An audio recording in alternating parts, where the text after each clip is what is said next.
Hello, Seiiti Arata. Does your relationship build you up or break you down? A relationship should expand who you are, not make you disappear. You have probably asked yourself before, should I change for my relationship? Should I compromise? What if my partner expects me, wants me to do something that is not natural for me? Where is the balance between being happy myself and making my partner happy or doing the right thing? And here's the real question that you should be asking. Is this relationship making me more of who I want to be, or is it making me smaller? And this is not about feelings, this is psychology. Self-determination theory that has been developed by psychologists Deci and Ryan, it explains that humans have three needs to thrive: autonomy, competence, and relatedness. Autonomy is the feeling that you have control over your life. Competence is the belief that you're capable, and relatedness is the sense of connection with others. When these three needs are met, then you feel fulfilled. But when they're blocked, you feel stuck, frustrated, even empty. So ask yourself, when you are in this relationship, how do you feel? How do you feel like when you have more freedom or less? Do you feel like you're growing, that you're improving, or that you're constantly doubting yourself? Do you feel emotionally connected, or do you feel isolated even when you are together? You know, a good relationship enhances your autonomy. It makes you more confident, not more dependent. It strengthens your competence. It makes you feel supported, not incapable. And most importantly, it deepens your connection. You feel seen, you feel heard, you feel valued. And if this is not happening, then what is the relationship actually doing to you? One way to get clarity is to compare how you feel when you are with your partner versus how you feel when you are alone. If you feel more free, more at ease, more alive when you are by yourself, then what is that relationship really giving you? If you're not sure, you should track it. For 1 week, for example, every night, you can write down one word that describes how you felt about your relationship in that particular day. Just one word. If you want, you can also write one full sentence explaining why. And at the end of the week, look at the words. What do you see? Do you see words that are like excited, fulfilled, secure? Or do you see words such as anxious, tired, frustrated? You need to look at reality, not at the fantasy that you wish your relationship would be. Because your emotions don't lie. And now, speaking about emotions, let's talk about something that many people don't realize. Emotions are contagious. And this is not a metaphor. There is this theory of emotional contagion theory. It's a well-documented psychological phenomenon, and researchers have found that people unconsciously absorb, they're impacted by the emotions of people around them. And this happens through facial expressions, the tone of voice, even body language. You don't just experience your own feelings, you also take in the feelings of your partner. So now think about it. When you are with your partner, do you feel lighter, stronger, more at peace, or do you feel tense and drained, on edge? You see, if your partner is constantly negative or anxious or aggressive, their emotional state is going to go into you. You're catching their vibe, their energy. And if this is happening, you have to ask yourself, is this the emotional environment that I want to live in? And here's the second big question. What happens when there is conflict? How long does it take you to emotionally recover?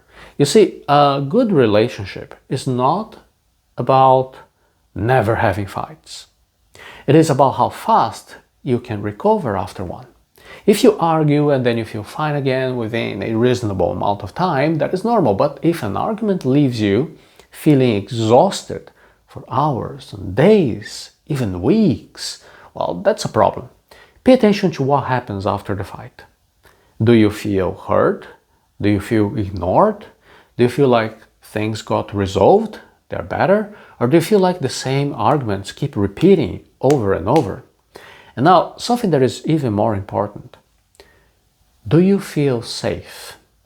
You see, if your partner dismisses your feelings, mocks you, punishes you for expressing your emotions, then you are not in a safe relationship. So ask yourself right now, when was the last time that you were vulnerable with your partner? How did they respond?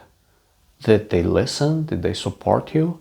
Or did they make you feel like your emotions were too much? If you always have to suppress your feelings, that is not a positive relationship. That is like you're in survival mode. Now, let's talk about compromise. Because, yes, relationships, they do require compromise, but not all compromises are equal. You have preferences, and then you have core values. What is the difference? You have to know that. Preferences are small things. What movie are you going to watch? What type of restaurant are you going to go to? How are you going to decorate your house? Okay, these are smaller things. They can be adjusted. But core values, they are non-negotiable. The way you expect to be treated, your sense of personal freedom, your long life goals. If you lose them, you lose yourself. So make two types of lists. One list is about things you're willing to adjust. Maybe it's like waking up earlier, changing a few habits, trying some new things together. But the second list, it's about things that are so fundamental to who you are. Things that if you change, that will make you feel like you're not yourself anymore. And then take a look at the lists. Which type of compromise is your relationship asking you to do? Because if it's too demanding for you to change things that define you, well, maybe you're not in a healthy compromise.